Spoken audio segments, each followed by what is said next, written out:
Hi, I'm Randy Benedict. I have my LPC, that means Licensed Professionally Counseling. I've been a therapist for about 6 years now. I was an office therapist in a residential facility for 5 years, counseling adolescents that have substance abuse problems. And I was chosen to do equine therapy. And what that means is we use the horse or horses as tools to try to get people to talk about whatever's going on in their life. So normally, people who do well out here are people who don't really do the best in office therapy. And what I mean by that is when you meet therapists, you're supposed to talk about instantly whatever is going on in your life, your problems, your deepest, darkest secrets. And sometimes that's not very easy to do with the human you don't know. But what we find is it's a lot easier to do that with horses. So what we do is we use a therapeutic modality called EGALA. And what that does is you take a mental health professional, which would be myself, that is licensed to be able to handle any emotional issues or problems that would come up. You match them with a equine specialist, the person behind me, Dee Brantley, and she is in control of the physical safety of both the humans and the horses in the arena.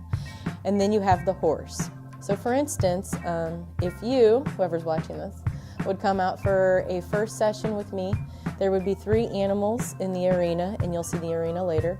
And I would ask you to go out, get to know them, pick one, and bring it back to us.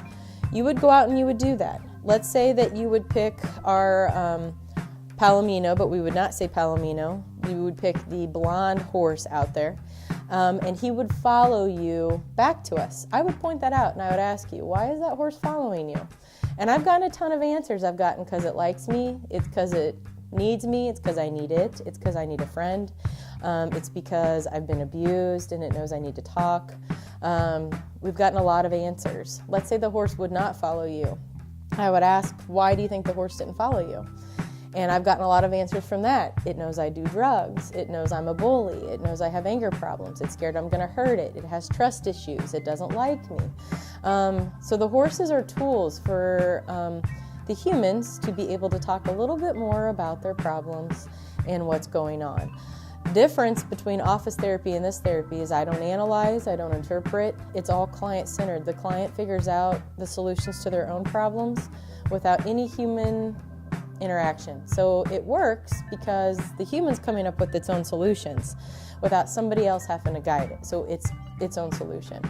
So the reason I chose this is because back when I was younger, I had my own substance use issues, and I really didn't have anyone to help me guide through it.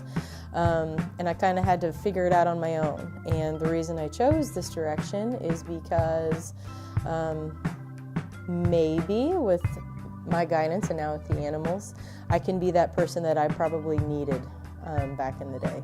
So also it's very rewarding to see clients figure out their own solutions to their own problems. And this type of horse therapy is 1,000 times more rewarding than I ever did in the office because the client's figuring out its own problems and its own solutions without my involvement whatsoever. So it's rewarding to see people figure out their own stuff without me having to guide it. Plus I get to work with horses every day. Who wouldn't want to do that? So, yeah. So I was put in rehab after I got arrested at a community lake with a bunch of drug paraphernalia on me. All right, I got sent off to rehab because I failed the drug test for marijuana. And that was the first time I'd ever been arrested, so I didn't really know what to think of it, honestly. I was just scared. And when I got there, I got checked out for like diseases and stuff, if I had STDs and blah, blah, blah, this, making sure in case, like for my psychologist, they got me a psychologist while I was there. Got my medication changed and everything. Well, I also got a CAT scan for my migraines because I had a really bad migraine while I was there. Well, during the CAT scan, because of all the K4 and fake stuff that I smoked, like spice, you know, K12, K2, whatever you guys want to call it, I got 28 holes in my brain. I got 2 large ones right here, and you can connect the dots right over here. And you got like, I got black little river veins going all through my brain and everything. During supervised probation, I still didn't want to quit smoking weed because it was just a part of me at the time. I was like, if you're with me, you're going to be around it, so let's just deal with it or get out. Again, you have to be willing to change, and you can't just go into a facility that's going to sit there and basically keep you locked up for 2 months, and you're just going to sit there and hate it, and you're going to sit there and grudge over it, and that's not going to help at all. You know, you're just going to keep telling yourself, oh, I'm going to go back out there and I'm going to smoke pot. Yeah, great, go ahead. And that's exactly what you're going to do. The only people that are going to be successful when they leave there is the ones that are actually willing to change, and the ones that are willing and actually know that the drugs and what they're doing to them. But I didn't want to keep on have to stop smoking on time periods, so I found another way to get my high in a sense. So I ended up getting addicted to K4 or K9, K12, whatever you want to call it. It's synthetic marijuana. I ended up getting addicted to that and Adderall.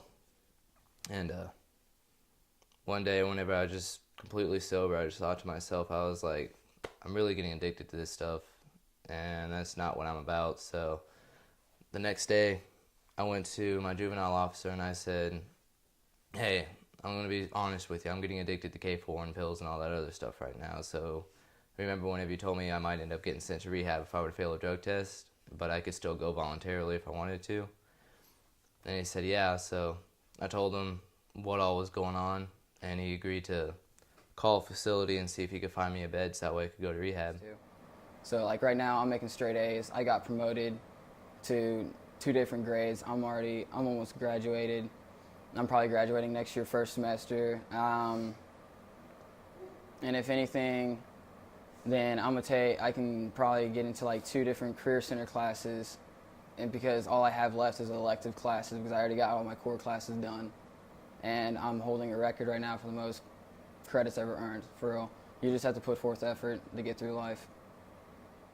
If you got around all the like crappy parts because they didn't have the funding for it, it honestly was not that bad of an experience because I honestly enjoyed it and it changed me for the better, in all honesty. But whenever I left, I never really found my purpose in life until I left there because I was just getting high all the time and just living life day by day. But I found my purpose in life while I was halfway through the program, I'd say. And I left with a bunch of leadership qualities. I was sober, ready to go out and go do life, make it work. I had a job waiting for me whenever I got back. I had my car fixed for me. I had a brand new pair of subs put in. And probably honestly the best part about me coming home was being able to see all my friends and family again. That was probably the best part of actually leaving, was being able to see everybody again. But walking out of there was kind of hard because I was as close to everybody in there as I was with my friends and family back home. But after everything was said and done, I'm like, I think it's been almost a year now. Yeah, it's been a year. I'm still going good. I got things going for me. I got a new car. Got good friends. Maybe a girlfriend soon. I don't know. I don't even know why I said that. I'm just rolling with it. But this is our documentary on rehab clients that have gone through the program successfully or unsuccessfully. Whether or not they told you that, that's their choice. But this is our documentary. And yeah, it doesn't look professional, but to us it doesn't really matter if it's professional or not. It's the thought of how we did it. It's the thought that counts, literally.